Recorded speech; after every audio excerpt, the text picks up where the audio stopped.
บายดีเป็นไงพี่น้องเฮาสบายดีบ่เฮาขอบคุณพระเจ้าเนาะที่พวกเฮาได้มีโอกาสและได้เข้ามาสรรเสริญพระเจ้าอีกเช่นเคยในอาทิตย์นี้เนาะแล้วก็พี่น้องที่ติดตามเฮาอยู่ทางไกลเด้บ่ว่าจะเป็นพี่น้องของลาวของเฮาที่อยู่ทางประเทศลาวในคริสตจักรต่างๆเนาะที่อยู่ทางข้างนอกของขอบเขตด้านหน้าชนบทที่เพิ่นอยู่กันดีเนาะ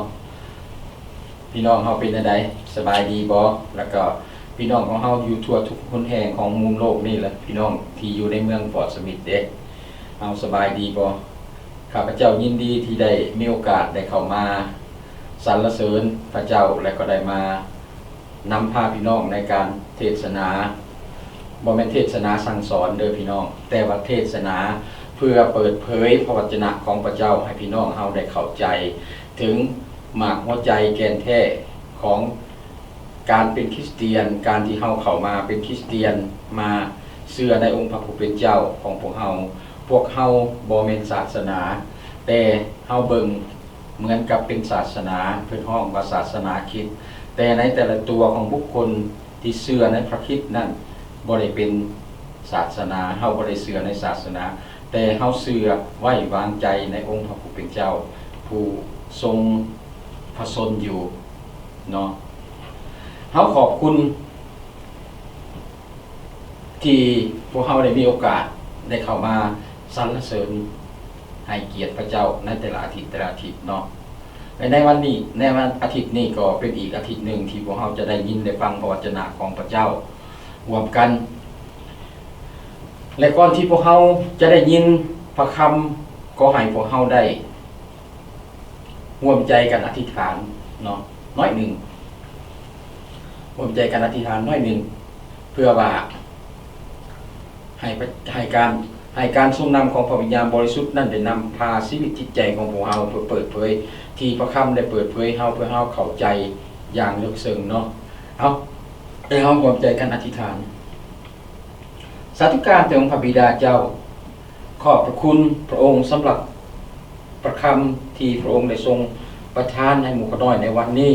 ที่หมู่ข้าน้อยจะได้ยินได้ฟังพระบิดาเจ้าขาถึงอย่างใดก็ตามก่อนที่หมู่ข้าน้อยจะได้ยินได้ฟังประคำนี้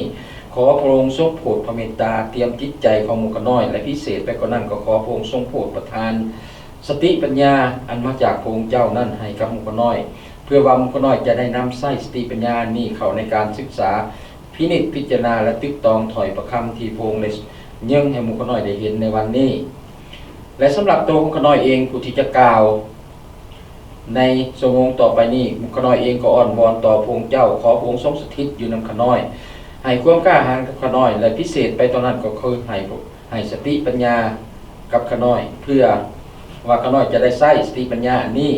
เข้าในการอธิบายชี้แจงและเปิดเผยพระวจนะของพระองค์เจ้าได้อย่างเต็มเม็ดเต็มหน่วยเพื่อให้พี่น้องของข้าน้อยได้เข้าใจและนำไปใช้ได้อย่างถูกต้องตามพระประสงค์ของพระองค์ฉะนั้นข้าน้อยเองจึงอ้อนวอนต่อพระองค์เจ้าขอพระองค์ทรงโปรดประทานองค์พระวิญญาณบริสุทธิ์ของพระองค์นั้นทรงสถิตอยู่นำข้าน้อยและนำพาในการเทศนาของข้าน้อยฉะนั้นข้าน้อยจึงอ้อนวอนและอธิษฐานต่อพระองค์เจ้าด้วยความเชื่อด้วยพระนามบริสุทธิ์ของพระเยซูคริสต์เจ้าเอเมนเอเมนขอบคุณพระเจ้าเนาะพี่น้องในอาทิตย์ก่อนนี้พวกเฮาได้เรียนได้ยินพระคำของพระเจ้าเกี่ยวกับว่าเรื่องที่เป็นบอกเฮาฮู้ว่าพระคัมภีร์มันบอกพระเยซูคริสต์นั่นสำคัญเป็นที่หนึ่งในจิตใจของพวกเฮาเนาะเพราะว่าทุกส่วนของโลกนี่บ่ว่าอันใดก็ตามที่พิยักษ์เท้าเห็นและตาเฮาบ่เห็นก็ดีแม้นอยู่ภายใต้การทรงคุ้มครองขององค์พระวิญญาณบริสุทธิ์ของพระเยซูคริสต์เจ้าแม้นพระองค์ทรงเป็นผู้คุ้มครองและดูแลเฮาจะเห็นหลายสิ่งหลายอย่างเกิดขึ้นทั้งอันดีและอันบ่ดีแต่ทั้งหมดทั้งมวลนั้นรวมเข้าเป็นอันดีเนาะฉะนั้น ในมื้อนี้พวกเฮาก็มีประคำอีกสิมาเว้านำมาบอกให้กันฮู้ว่าพระเยซูคริสต์นั่นบ่ได้เป็นแต่เพียงแต่ว่าสำคัญอันหนึ่งในของผมในชีวิตของเฮาและในประคำมื้อนี้บอกว่าพระเยซูเป็นผู้ช่วยให้รอดเป็นผู้ช่วยให้รอดพี่น้องเป็นหยังจริงว่าจังซั่นคำถามมีอยู่ว่าอยู่ในชีวิตของคนเฮา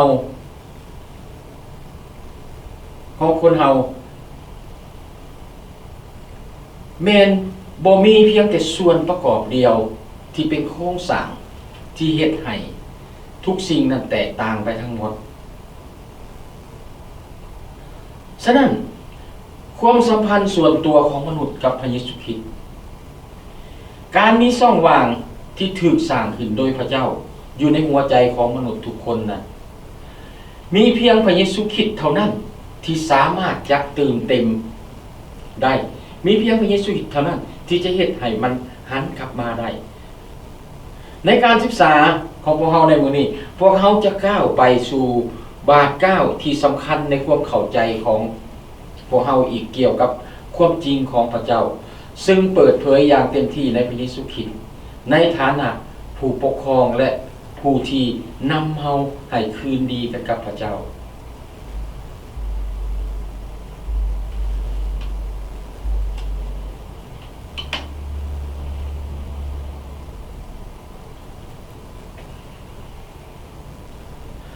พวกเขาที่เห็นว่าพระเจ้าได้ส่งพระเยซูคริสต์เข้ามาในโลกมาเป็นพระผู้ช่วยให้รอดของพวกเราแนวใดและพวกเราจะเรียนรู้เกี่ยวกับความแตกต่างที่น่าอัศจรรย์และการเปลี่ยนแปลงในชีวิตของพวกเราเมื่อพวกเรากลับใจและไว้วางใจในองค์พระเยซูคริสต์นี่เป็นความจริงของโลกที่สิ้นหวังต้องการอยากจะได้ยินสิ่งเหล่านี้พระเยซูคริสต์ช่วยให้รอดพระเยซูคริสต์ให้ความรอดแก่ทุกคนที่วางใจในพระองค์อยากเชิญชวนพี่น้องเปิดพระคัมภีร์ของพี่น้องไปอยู่ที่หนังสือกิจการบทที่2ข้อที่22หา24ก่อนแล้วเขาจะมาอ่านนำกันเนาะฟังเบิ่งถ้อยคำเหล่านี้เป็นแนวใดกิจการบทที่2ข้อที่22หา24ได้เว้าดังนี้ชาวอิสราเอลทั้งหลายเอ่ยจงฟังถ้อยคำเหล่านี้คือเยซูไทนาซาเร็ตเป็นผู้ที่พระเจ้าได้ทรงชี้แจงให้พวกท่านรู้ด้วยการอิทธิฤทธิ์การอัศจรรย์และหมายสำคัญต่างๆซึ่งพระเจ้าได้ทรงกระทำในท่ามกลางพวกท่านด้วยท่านผู้นั้นดังที่พวกท่านรู้อยู่แล้วท่านผู้นี้ได้ถูกมอบไว้ตามที่พระเจ้าได้ทรงกำหนดคาดหมายและทรงรู้ไว้ล่วงหน้าก่อนนั้นพวกท่านได้ให้คนนอกศาสนาคึงเพิ่นไว้ที่ไม้กางแขนและประหารชีวิตเสียแต่พระเจ้าได้ทรงบันดาลให้เป็นคืนมาด้วยทรงปัดเพิ่นให้ออกจากความเจ็บปวดแห่งความตายเพราะความตายจะกัดจองเพิ่นไว้บ่ได้พี่น้องโดยปราศจากข้อพิพาทต่างๆผู้ที่มีความเชื่อทางศาสนาพวกข้าเจ้านั้นมีวิธีทางของเขาเองที่จะช่วยเขาให้บรรลุเป้าหมายความรอดให้ได้รับความพ้นและในเวลาเดียวกันนี้อัตราส่วนที่เพิ่มขึ้นของคนในสังคมที่บ่คิดว่า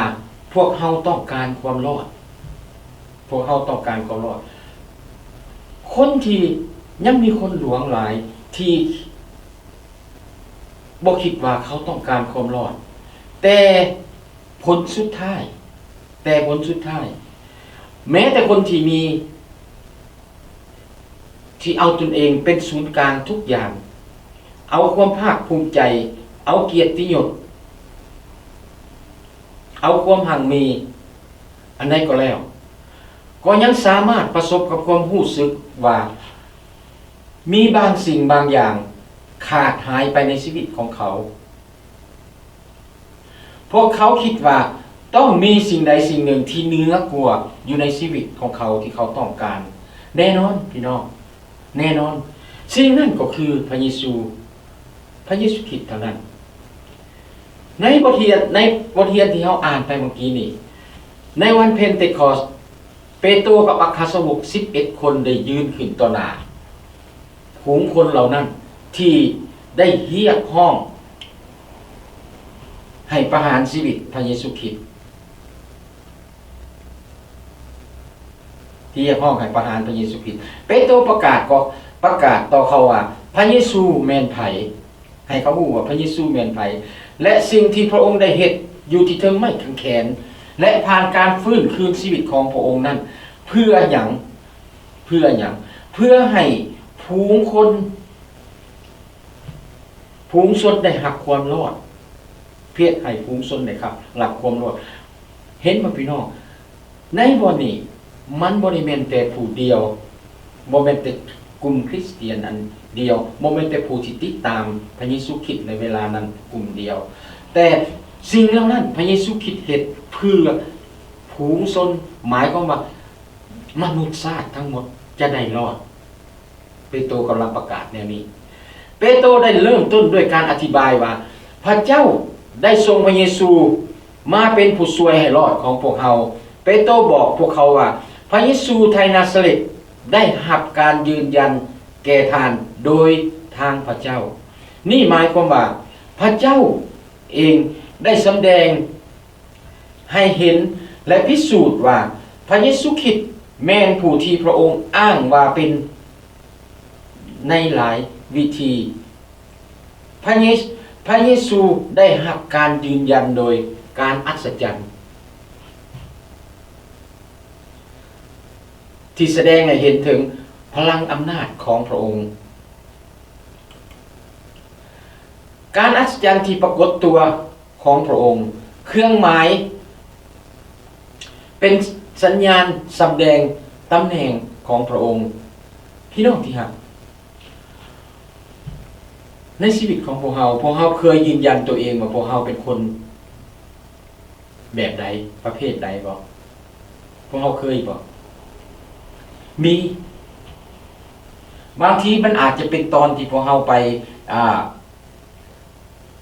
สอบซิงเอาใบขับขี่เมื่อเราได้ใบขับขี่มาแล้วเราจะต้องระบุตนโตของเราคือถ้าเขาเป็นเพศชายเขาก็บอกว่าทานนั้นถ้าผู้หญิงก็ว่านางนี่มิสนี่เนาะหรือว่าในการเปิดบัญชีธนาคารของพวกเราต้องพิสูจน์ตนโตของพวกเราสำหรับข้อกำหนดทางกฎหมายหรือการศึกษาต่างๆพระเจ้าได้แสดงให้พวกเราเห็นว่าพระเยซูเป็นพระเมสสิยาผ่านทางการอิทธิฤทธิ์การอัศจรรย์และหมายสำคัญต่างๆพระเจ้ายังได้ยืนยันว่าพระเยซูให้เห็นถึงอย่างน่าประทับใจที่สุดผ่านการสิ้นพระชนม์ของพระองค์และการฟื้นคืนพระชนม์ของพระองค์นั่นเป็นหลักฐานที่ปฏิเสธบ่ได้ข้าพเจ้าเห็นสิ่งที่น่าสนใจที่เปโตรเสื่อมต่อจุดประสงค์ของเราทั้งหมดของเรานั้นว่าพระเจ้ากำลังแสดงให้เห็นว่าพระเยซูคริสต์เป็นพระผู้ช่วยให้รอดที่ได้สัญญาไว้พระเยซูคริสต์เป็นพระเจ้าผู้ช่วยให้รอดที่พระเจ้าเคยได้สัญญาไว้ว่าจะให้ผู้หนึ่งเข้ามาช่วยพวกเรานั่นแล้วก็ผู้นี้เข้ามาแล้วโดยการเตือนผู้ฟังเปโตรได้เตือนผู้ฟังว่าพวกเขามีส่วนร่วมในความตายของพระเยซูคริสต์ดังนั้น การในการเหตุให้คำพยากรณ์นั้นสำเร็จเป็นตัวประกาศเรื่องทั้งหมดนี้ได้เกิดขึ้นอยู่ต่อหน้าพวกเขาถ้าเขาอ่านในพระคัมภีร์จะเห็นในเวลาที่เขาจับพระเยซูคริสต์ไปพวกเรานี่ห้องโฮโอตการบอกขึ้นฉะนั้นเปโตรจึงชี้แจงให้เขาว่าเหตุการณ์ทั้งหมดนั้นเกิดขึ้นอยู่ต่อหน้าเขามันบ่แม่นว่าเขาเจ้าได้ยินมาจากบุคคลใดคนหนึ่งมือที่หนึ่งมือที่สองผู้ใดผู้หนึ่งมาเว้าเรื่องนี้ครับแต่เปโตรกล่าวว่าเขาฮู้ดีเกี่ยวกับเรื่องนี้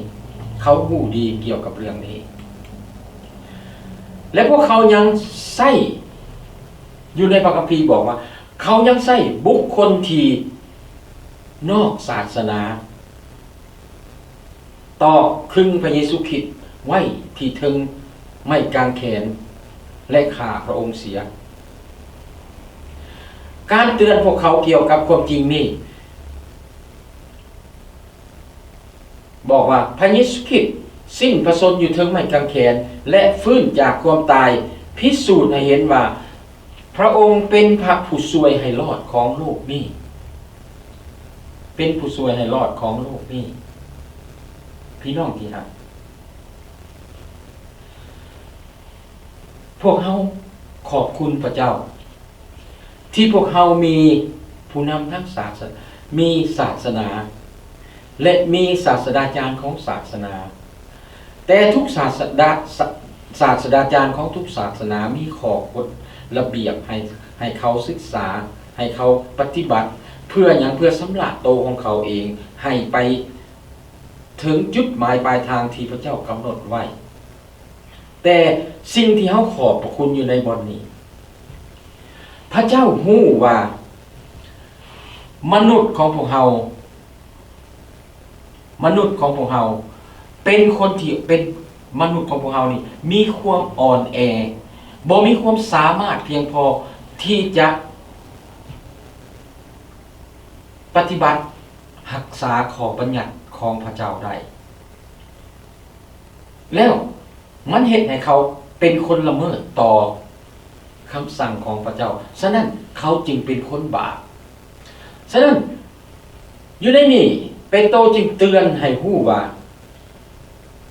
พระเยซูคริสต์ผู้นี้แหละผู้ที่พระเจ้าทรงเข้ามาให้ตายทั้งไม้กางแขนย้อนการตายและการฟื้นคืนของพระองค์นั้นมันจึงพิสูจน์ได้ว่าให้เห็นว่าพระเจ้าทรงผู้นี้เข้ามาเป็นพระผู้ช่วยให้โลกนี้ให้มนุษย์โลกในโลกนี้พี่น้องที่รักให้พวกเราลองจินตนาเบิ่งว่าพวกเขาเหล่านั้นที่อยู่ในเวลานั้นจะมีปฏิกิริยาแนวใดเมื่อเขาได้ยินคำเทศนาของเปโตรในมือนั้นมันก็แตกต่างอย่างจากพวกเขาในวันนี้ถึงแม้ว่าพวกเขาจะได้อ่านเกี่ยวกับเรื่องการสิ้นพระชนม์ของพระเยซูรูปภาพหนึ่งที่อยู่ในใจของพวกเขาเกี่ยวกับฝูงชนที่ได้ยินเปโตรเทศนาเกี่ยวกับพระเยซูไทนาซาเรตในวันนั้นและจื่อได้ว่าพวกเขาอยู่ในฝูงชนที่มีความสมสื่นยินดีในการเสด็จเข้ามากรุงเยรูซาเล็มก่อนหน้าที่เขาจะคึงพระเยซูคริสต์ไว้เขามีความสมสื่นยินดีคนพวกนี้มีความดีใจแต่ว่าก่อนหน้านั้นพอเพียงเท่าไหร่มันเขาห้องขึ้นว่าคึงมันไว้ที่ไม้กางแขนคึงไว้ที่ไม้กางแขนข้าพเจ้าคิดว่าในเวลานั้นพวกเขาคิดว่าการตายของพระเยซูคริสต์เป็นที่เขาถือว่าเป็นตัวสร้างปัญหาเป็นปรปักษ์ต่อศาสนาเป็นผู้ที่หมิ่นประมาทพระเจ้านี่จะเห็นให้เขารู้สึกดีขึ้นแต่เมื่อเขาเห็นอยู่ในพระคัมภีร์ที่เขาอ่านไปเมื่อกี้นี่มันเป็นอะไรมันไม่ได้เป็นดังนั้นแต่มันเห็นให้เขาเห็นถึงความเป้าวางอยู่ในจิตใจของเขาในความต้องการของเขาในส่วนลึกๆของหัวใจของเขายังมีความต้องการและความจริงที่ว่ามีบางสิ่งบางอย่างที่ขาดหายไปจากชีวิตของพวกเขานั่นเป็นอันใด เมื่อเปโตรเทศนาเกี่ยวกับความตายและการฟื้นคืนชีวิตของพระเยซูคริสต์ตาของพวกเขาได้เปิดออกตาของเขาได้เปิดออกและพวกเขารู้ว่าพระเยซูคริสต์ได้มีชีวิตอยู่ในบรรดา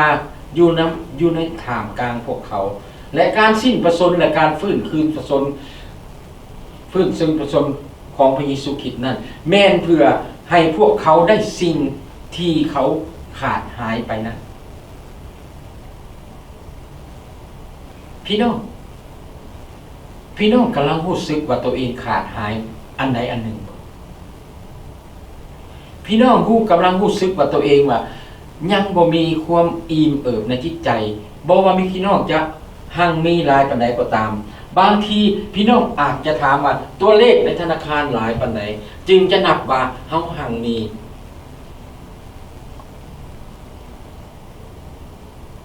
เฮาจริงจะมีความสุขเฮาจริงบ่จะบ่ได้แล่นและใครคั่วหาแต่เมื่อเฮาได้สิ่งแล้วได้สิ่งเหล่านั้นมาจริงๆบ่แม่นว่ามันบ่ดีพี่น้องมันดีในการดำรงชีวิตของพวกเฮาแต่ว่าเฮาได้สิ่งเหล่านั้นมาดีๆครบตามจำนวนเป็นที่เรียบร้อยแล้วแต่เฮายังรู้สึกอยู่ว่าสิ่งหนึ่งที่เฮาขาดหายไปจากชีวิตของพวกเฮายังมีสิ่งที่ขาดหายและแน่นอนสิ่งนั้นก็คือพระเยซูคริสต์ผู้เดียวเท่านั้นกิจการบทที่2ข้อที่32หา36ได้เว้าดังนี้พระเยซูนี่แหละที่พระเจ้าได้ทรงบันดาลให้คืนพระชนแล้วฝ่ายข้าพระเจ้าทั้งหลายเป็นพยานถึงเรื่องนี้เมื่อทรงถูกยกขึ้นอยู่ที่พระหัตถ์ก้ำขวาของพระเจ้าและได้ทรงรับพระวิญญาณบริสุทธิ์จากพระบิดาตามสัญญาพระองค์ได้ทรงถอดพระวิญญาณนั้นลงมาดังที่พวกท่านได้เห็นและได้ยินแล้วนั้นคือในวันเพนทะคอสต์พระเยซูคริสต์ก่อนวันเพนทะคอสต์ก่อนพระเยซูคริสต์จะถูกรับเสด็จขึ้นไปถึงสวรรค์นั้นพระเยซูคริสต์ได้บอกให้กับเราอากาสาวกไปเต่าโฮมกันอยู่ในเยรูซาเล็มอย่าให้ออกไปจากเยรูซาเล็มในวันเพนทะคอสต์เองในสถานที่ชุมนุมของพระเจ้านั้นมีพระวิญญาณบริสุทธิ์พระเจ้าได้ถอกเทพระวิญญาณบริสุทธิ์ลงใส่เราอากาสาวกและทุกคนที่เชื่อวางใจในพระเจ้าในเวลานั้นเฮ็ดให้เห็นเป็นตัวอย่างให้พวกเฮาได้รู้ว่าพวกเฮาในเวลานี้ตราบใดที่พวกเฮาได้ต้อนรับเอาองค์พระเยซูคริสต์รับบัพติศมาขึ้นจากน้ำเวลานั้นเฮาได้รับพระวิญญาณบริสุทธิ์ของพระเจ้าเปโตรกำลังบอกเขาเห็นพวกเขาเห็นคนทั้งหลายที่เฝ้าเบิ่งอยู่นั้นเขาเห็นสิ่งเหล่านั้นที่มันเกิดขึ้นกันเราอากาสาวกและผู้ที่ติดตามพระเยซูคริสต์ในข้อที่3-4จึงบอกว่าเหตุว่ากษัตริย์ดาวิดบ่ได้ขึ้นไปยังสวรรค์และท่านเองได้ทรงกล่าวว่าพระเจ้าทรงกล่าวแก่องค์พระผู้เป็นเจ้าของข้าพระเจ้าว่าจงนั่งที่ก้ำขวามือของเฮาจนกว่าเฮาจะปราบศัตรูของท่านให้อยู่ใต้ตีนของท่านเหตุฉะนั้นญาติวงอิสราเอลเลยอิสราเอลฮู้คักแน่ว่าพระเจ้าได้ทรงยกพระเยซูนี้ซึ่งทานทั้งหลายได้ตอกติดไว้ที่ไม้กางเขนนั้นทรงแต่งตั้งให้เป็นองค์พระผู้เป็นเจ้าและเป็นพระคริสต์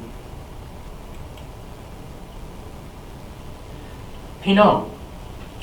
ในข้อความพระคำที่เราอ่านไปนี่เราเห็นว่าเปโตรสืบต่อคำอธิษฐานของเราโดยการเป็นพยานเติมอีกเกี่ยวกับการฟื้นคืนชีวิตของพระเยซูคริสต์และหลังจากนั้นทั้งหมดมันเป็นความจริงทางประวัติศาสตร์และหลักฐานพยานของหลายคนรวมทั้งคนที่เต้าโฮมกันอยู่ที่นั่น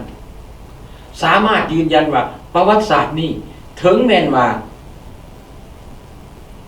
ในความเป็นจริงนี่แม่นเหตุการณ์ทางประวัติศาสตร์ที่ยิ่งใหญ่ที่สุดที่เกิดขึ้นที่มีความหมายอย่างกว้างขวางต่อมนุษยชาติและสำหรับโลกนี้พี่น้องที่รักเมื่อพวกเราค้นคว้าศึกษาประวัติศาสตร์เฮาอยากรู้สิ่งใดสิ่งหนึ่ง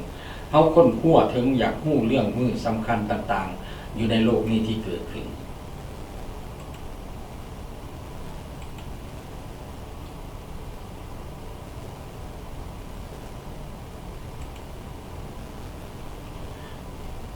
วกเฮาเห็นว่ามีหลายมื้อถูกพิจารณานับว่าเป็นมื้อที่ยิ่งใหญ่ในประวัติศาสตร์ของมนุษย์เช่นการล้มเหลวของนครสเตตินโนเปิลในวันที่29พฤษภาคม1453เป็นจุดหมายปลายทางของการสร้างตั้งอาณาจักรไบเซนเทนและการเปลี่ยนแปลงที่สำคัญในอำนาจของโลกอีกอันหนึ่งการลงนามแถลงเอกราชในวันที่4กรกฎาคม1776เป็นจุดหมายปลายทางที่สำคัญในการสร้างตั้งรัฐสหรัฐอเมริกาเป็นวันเอกราชของพระเจ้าและตัวอย่างอีกอันหนึ่งการสิ้นสุดลงอีกวันหนึ่งการสิ้นสุดลงของสงครามโลกครั้งที่2ที่ยุโรปในวันที่8พฤษภาคม1945อันนี้รุ่นพ่อรุ่นแม่ของพวกเฮากันอันนั้นก็ยังคือสิเห็นสงครามมันนี่เนาะแต่พวกเฮานี่บ่เห็นแล้วนะได้เห็นมันได้เห็นหยังมันได้นำเอาความบรรเทาทุกข์มาสู่หลายๆคนที่ได้รับความทุกข์ทรมานจากความโหดร้ายของสงครามในเวลานั้นพี่น้องที่รักในขณะสิ่งเหล่านี้มีความหมายสำหรับวันแต่ยังมีมื้อที่มีผลกระทบหลายที่สุดในประวัติศาสตร์นั่นแม่นมื้อที่พระเจ้าได้ทรงบันดาลให้พระเยซูคริสต์คืนมาจากตายเปโตรกล่าวว่าโดยการทรงบันดาลให้พระเยซูคริสต์ให้ฟื้นคืนมาจากความตายพระเจ้าได้ยกพระองค์ขึ้นที่ก้ำพระหัตถ์ขวาของพระองค์ทั้งแต่งตั้งให้เป็นพระผู้เป็นเจ้าและพระเมสสิยานั่นหมายความว่าแนวใดสำหรับพวกเขาในทุกมื้อนี้เฮาลองพิจารณาในการที่พระเยซูคริสต์ได้ถูกบันดาลให้ขึ้นมาจากตายแล้วได้รับการยกย่องจากพระเจ้ายกขึ้นให้เพิ่นเป็นผู้ปกครองเป็นองค์พระผู้เป็นเจ้าและเป็นพระเมสสิยาพระเมสสิยาที่หลายๆศาสนาได้คองคอยว่าจะมีผู้หนึ่งพระคือพระเมสสิยาได้ถือน้ำเต้าแก้วมาอดสงให้เฮาและเฮาจะได้สุ่มเย็นแต่เดี๋ยวนี้พระเมสสิยาองค์นั้นมาเป็นที่เรียบร้อยแล้วแต่ศาสนายังบ่ฮู้เฮาขอบคุณที่พวกเฮาได้ฮู้ฉะนั้นคำถามจึงมีว่ามันหมายความว่าใดสำหรับพวกเฮาในทุกมื้อนี้พวกเฮาได้เห็นแล้วว่าพระเจ้าพระบิดาจะยืนยันความเป็นพระเมสสิยาของพระเยซูคริสต์ผ่านทั้งฤทธิ์อำนาจและการอัศจรรย์และคำสัญญาของพระองค์หมายสำคัญต่างๆของพระองค์การฟื้นคืนชีวิตของพระเยซูคริสต์แต่ต่างการยกย่อพระเยซูคริสต์ในฐานะเป็นพระผู้เป็นเจ้ามันควรจะส่งผลสะท้อนต่อชีวิตประจำวันของพวกเราในใดพี่น้องที่รักวิธีการฟื้นคืนชีวิตของพระเยซูและความสูงส่งของพระองค์ในฐานะเป็นพระผู้เป็นเจ้ามีอิทธิพลต่อชีวิตของพวกเราควรรับรู้ว่าพระองค์เป็นพระเมสสิยาตามที่พระเจ้าได้ทรงสัญญาไว้และพระเยซูคริสต์นั้นได้ถูกทรงเข้ามาจากพระเจ้าเพื่อให้เป็นพระผู้ช่วยของพวกเราเป็นพระผู้ไถ่ของพวกเราให้พวกเราได้รอดพ้นจากความบาปและช่วยพวกเราให้พ้นจากบึงไฟนรกแล้วจะเห็นอย่างไรพี่น้องกับสิ่งเหล่านี้พวกเราต้องมอบชีวิตของพวกเราให้แก่พระองค์ในฐานะพระองค์เป็นพระผู้เป็นเจ้ายอมรับพระองค์ว่าเป็นเจ้าชีวิตของพวกเราพี่น้องที่รักถามจริงๆพวกเราเคยเฮ็ดผิดพลาด หรือละเมิดคำสั่งของพระเจ้าแน่นอนท่านและข้าพระเจ้าเคยเห็นพวกเฮาทุกคนในที่นี้เคยเห็นเพราะพระคัมภีร์เคยบอกเฮาเรียนบางทีแล้วนี่พระคัมภีร์ก็ยังบอกว่าเมื่อก่อนนั้นเฮาบ่ได้เป็นไผพลของพระเจ้าแต่เดี๋ยวนี้เฮาเป็นไผพลของพระเจ้าพระเจ้าได้แยกเฮาออกมาจากความบาปเหล่านั้นจากความผิดที่เฮาเคยเห็นบ่แสดงให้เฮารู้ว่าเมื่อก่อนนั้นเฮามีข้อบกพร่องมีข้อผิดพลาดมีความผิดบาป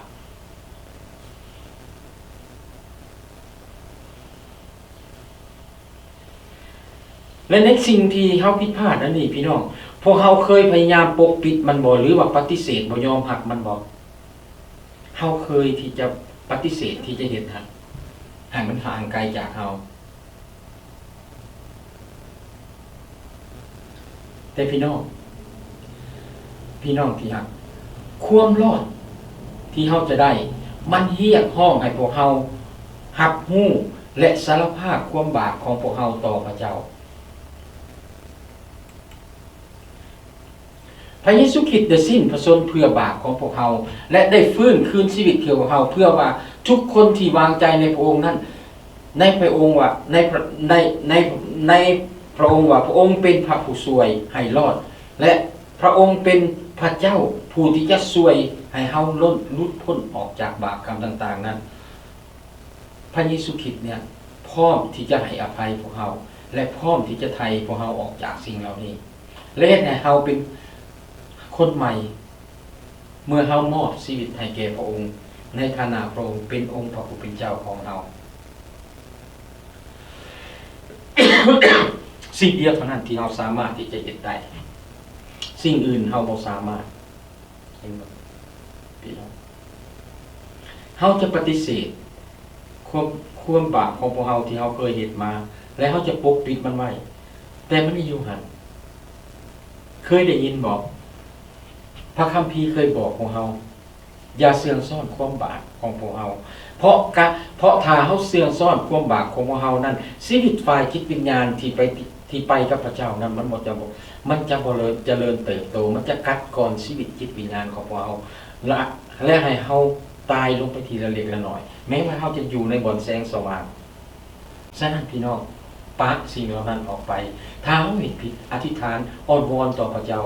ขอพระเจ้าเพราะเฮารู้แล้วว่ามีสิ่งเดียวเท่านั้นที่จะเฮ็ดให้เฮารอดได้คือเฮาต้องยอมรับว่าพระเยซูคริสต์เป็นองค์พระผู้เป็นเจ้าเป็นพระผู้ช่วยให้รอดในชีวิตของพวกเราและพระองค์นั้นทรงเป็นเจ้าชีวิตของพวกเราเท่านั้นกิจการ2 37-41เมื่อคนทั้งหลายได้ยินดังนั้นแล้วก็รู้สึกเจ็บซ้ำกินแหนงใจจึงกล่าวแก่เปโตรและอัครสาวกอื่นๆมาพี่น้องเอ้ยเฮาจะเฮ็ดอย่างใดฝ่ายเปโตรจึงกล่าวแก่เขาว่าจงทิ่มใจเก่าเอาใจใหม่และรับบัพติศมาในพระนามของพระเยซูคริสต์ทุกคนเพื่อการทรงยกโทษบาปของพวกทานแล้วพวกทานจะได้รับของพระราชทานคือพระวิญญาณบริสุทธิ์ด้วยว่าพระสัญญานั้นมีไว้แก่ทานทั้งหลายกับลูกหลานของพวกทานและแก่คนทั้งปวงที่อยู่ห่างไกลคือแก่ทุกคนที่องค์พระผู้เป็นเจ้าพระเจ้าของพวกเฮาทรงเอิ้นมาเฝ้าพระองค์นั้นและเปโตรได้กล่าวสั่งเขาหลายประการอีกและเตือนสติเขาว่าจงเอาตัวรอดพ้นจากเสื้อซาดอันคดเลี้ยวนี่เถิดพี่น้องพระคำตอนนี้เป็นพระคำที่แข็งแรงเป็นพระคำที่เอิ้นเราเห็นฉะนั้นตื่นเถิดพี่น้องเล่าเลยอย่าอยู่น้ำความเพลิดเพลินอันที่เพียงแต่ชั่วคราวหลังจากนั้นความทุกข์ทรมานมันเกิดขึ้นในจิตใจของเฮากับนั่งถามว่าเฮายังขาดอะไรอยู่ยับออกมาเถิด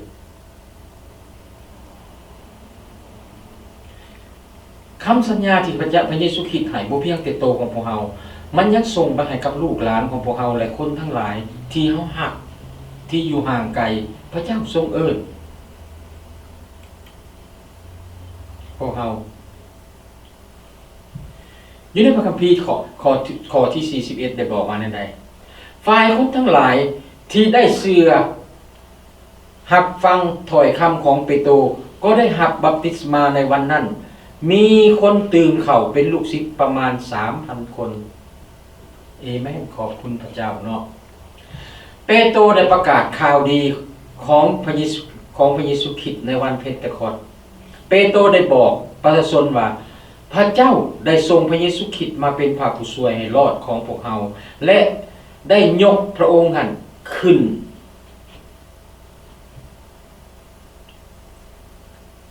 นั่งในที่พระที่นั่งก้ำขวาของพระเจ้าโดยการทรงบันดาลพระองค์ให้ฟื้นคืนจากความตายนั้นเปโตรได้อธิบายว่าการผ่านการสิ้นพระชนม์และการคืนพระชนม์ของพระเยซูนั้นพระเจ้าได้เฮ็ดให้พระองค์เป็นทั้งพระผู้เป็นเจ้าและเป็นพระเมสสิยาผู้ช่วยให้รอดของพวกเรา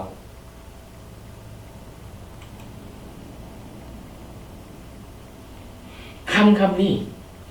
เฮ็ดให้ชาวยิวหลายคนที่ได้ยินเขาน้อยก็ปรารถนาที่อยากให้พี่น้องลาวของพวกเรา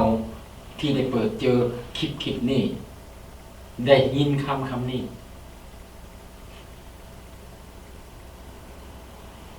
อยากให้พี่น้องได้ตัดสินใจได้เข้ามาเขาได้ยินคำนี้มันเป็นยังไงคำเว้าของเปโตรมันเสียบแทงเข้าไปในที่จิตใจของเขาเกิดความกินแหนงพี่น้องที่รักอย่าให้เฮากินแหนงเมื่อประตูของนิรันดรจบลงเพราะเมื่อใดก็ตามเวลาใดก็ตามหากว่าเฮาไปถึงจุดที่ห่างกายของพวกเฮานี่บ่สามารถที่จะแฮนโดต่อไปได้ที่จะไปต่อได้มันจบลงและในวินาทีชั่วโมงที่มันจบลงนะชีวิตนิรันดร์มันถูกเสียวถ้าเฮาหมดโอกาสที่จะต้อนรับพระเยซูคริสต์ในโลกนี้แล้วเฮาจะบ่มีโอกาสอีกเฮาจะไปตามสถานกรรมของเฮาที่เฮาทำไว้ในโลกนี้เฮาจะต้องไปรับผลของมันฉะนั้นเฮาเห็นคนพวกนี้เกิดหยังขึ้นเขาเจ็บแค้นแน่ใจที่เขาเฮ็ดผิดต่อพระเจ้าและเขาได้ถามเปโตรว่าพวกเขาควรเฮ็ดแนวใดเปโตรบอกกับพวกเขาให้ขับใจการขับใจนั้นเป็นหยังพี่น้องการขับใจนั้นเป็นหยังคำศัพท์คำนี้ในภาษาการภาษาหลายบางภาษาการขับใจนี่ว่าเป็นคำที่ถูกลืมดังนั้นมันจึงบ่แปลกใจเลยที่คนเฮาบ่เข้าใจมันหลายคนบ่ค่อยได้ยินมันการกลับใจแม่นหลายกว่าการเชื่อในบาปการกลับใจแม่นหลายกว่าความโศกเศร้าต่อบาปการกลับใจนั้นแม่นหลายกว่าการสารภาพบาปของพวกเฮาการกลับใจแม่นเกี่ยวข้องกับสิ่งที่กล่าวมาทั้งหมดนี่ที่ก็น้อยเว้าไปกี้นี่และคำศัพท์ในภาษากรีกสำหรับการกลับใจแม่นประกอบด้วย2คำที่มีความหมายว่าเปลี่ยนใจเปลี่ยนแปลงจิตใจเปลี่ยนแปลงเปลี่ยนใจแต่มันมีความหมายหลายกว่าการเปลี่ยนความคิดของพวกเฮามันหลายกว่าการเปลี่ยนทัศนคติของพวกเฮาหรือการเปลี่ยนพฤติกรรมของพวกเฮาใหม่การกลับใจแม้นการเปลี่ยนแปลงความคิดที่นำไปสู่การเปลี่ยนแปลงจิตใจที่นำไปสู่การเปลี่ยนทิศทางมุมมองแบบเฮาจะเห็นการเลี้ยวกับรถการเลี้ยวกับแบบ80องศา180องศายกตัวอย่างคือเส้นเฮากำลังเดินทางที่เฮากำลังเดินทางมุ่งหน้าจะไปทางนึงแต่เมื่อเวลาเฮากลับเฮาฮู้ว่าเฮาผิดพลาดแล้วเฮาจะเฮ็ดจังได๋เฮาจะต้องได้ตัดสินใจเลี้ยวกลับคืนมาในทิศทางในเลี้ยวกลับคืนมาแม่นบ่นั่นแม่นวิธีง่ายๆที่การเข้าใจเกี่ยวกับการกลับใจ แม่นการหันกลับเฮาจะบ่มุ่งหน้าต่อไปอีกเพราะว่าเฮามุ่งต่อไปมันเฮ็ดหยังมันก็เฮ็ดให้เฮาผิดไปเรื่อยๆ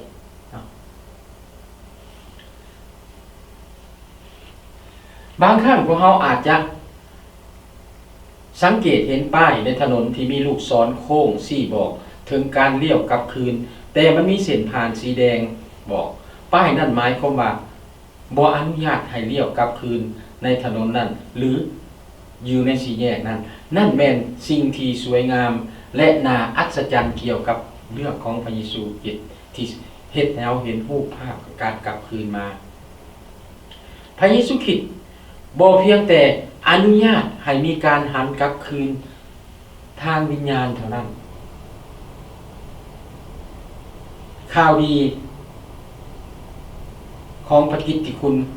ของพระเยซูคริสต์บอกพวกเฮาว่าวิธีเดียวที่จะเฮ็ดได้จะได้รับการอภัยบาปจากพระเจ้านั้นพวกเฮาต้องกลับคืนมาหาพระเจ้าและผู้ที่เฮ็ดให้เฮาคืนดีกับพระเจ้าเป็นไผในอาทิตย์แล้วนี่เฮาก็ฮู้พระเยซูคริสต์เป็นผู้ที่เฮ็ดให้เฮาถึงเป็นผู้ที่มาไกลเกลี่ยให้เฮาคืนดีกับพระเจ้าและผ่านทางพระเยซูคริสต์นั้นพวกเฮาบ่มีหนทางอื่นฉะนั้นเฮาจะต้องตัดสินใจไปทางพระเยซูคริสต์เพื่อเฮาจะได้พบกับพระเจ้าเฮาจะได้กลับคืนหาพระเจ้าในการกลับใจเมื่อเฮาสังเกตเห็นว่าเปโตรได้บอกกับพวกเขาหั่นได้บอกกับพวกเขาเหล่านั้นเฮ็ดจังได๋ได้บอกให้เขาเจ้าว่ากลับใจใหม่แล้วรับบัพติศมา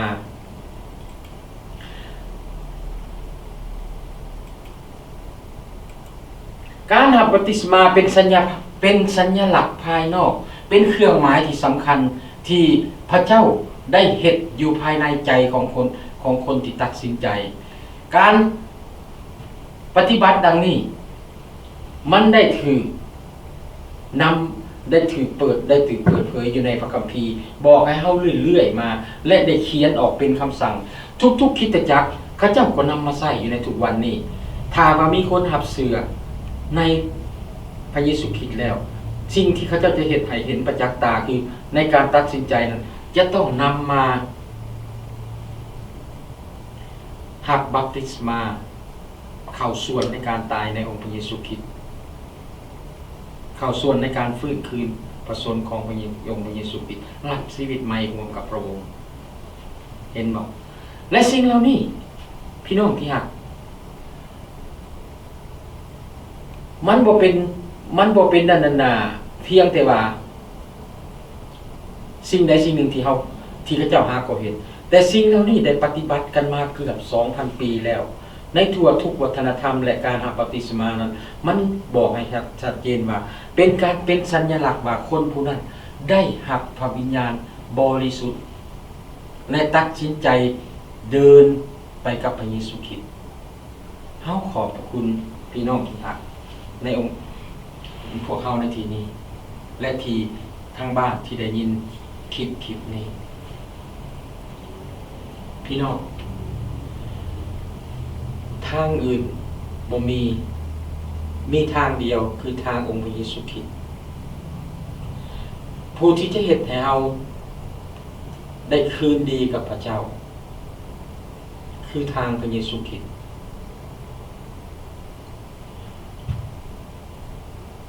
มีเพียงแต่พระเยซูคริสต์เท่าเดียวเท่านั้นและสัญลักษณ์ที่จะเฮ็ดให้พวกเราได้ฮู้ได้เข้าใจว่าเฮาได้รับ